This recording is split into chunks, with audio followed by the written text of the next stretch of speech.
Hi, welcome to 3 star electronics.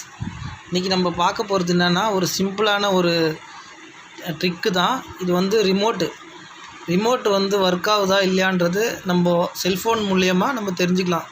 இப்போ உங்களுக்கு remote மேலே டவுட் இருந்ததுன்னா, அந்த ரிமோட்டு ஒர்க் ஆகுதா இல்லையான்னு செக் பண்ணுறது எப்படின்றத நான் உங்களுக்கு இப்போ சொல்லித்தரேன். இப்போ இது எப்படின்னாக்கா, இப்படி நம்ம இப்போ டைரெக்டாக வச்சுக்கிட்டு கண்ணில் பார்த்து இந்த பட்டனை அழுத்தினோன்னா அந்த எதுவுமே தெரியாது. நேராக பார்க்கும்போது மேலே பல்பு மாதிரி இருக்குது பார்த்தீங்களா, அதுலேருந்து சிக்னல் வரும். அந்த சிக்னல் நம்ம கண்ணுக்கு தெரியாது. அதுக்கு நீங்கள் என்ன பண்ணணுன்னா, இது இப்போ காமிக்கிறேன் உங்களுக்கு. ஃபோன் எடு, இன்னொரு ஃபோன் எடுத்துக்கிட்டு அதில் கேமரா ஆன் பண்ணிவிடுங்க. கேமரா ஆன் பண்ணிவிட்டு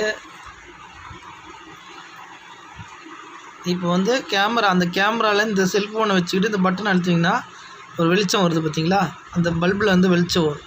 இப்போ வந்து இந்த ரிமோட் வந்து ஒர்க் ஆகுது, இந்த ரிமோட் வந்து கரெக்டாக இருக்குதுன்னு அர்த்தம்.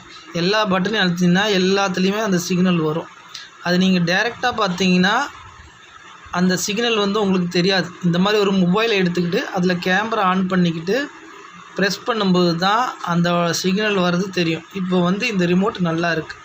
இந்த பல்பில் வந்து இந்த சிக்னல் வரலைன்னா அந்த ரிமோட் ஒர்க் ஆகலைன்னு அர்த்தம். நீங்கள் அப்போ வந்து பேட்ரி மாற்றிட்டு அழுத்தி பாருங்கள். அப்படியும் சரியாகலைன்னா நீங்கள் வந்து அதில் ரிமோட்டையே நம்ம ரெடி பண்ணலாம். அதை நான் அடுத்த வீடியோவில் உங்களுக்கு காமிக்கிறேன். அந்த ரிமோட் எப்படி ரெடி பண்ணுன்றதை உங்களுக்கு அடுத்த வீடியோவில் நான் காட்டுறேன்.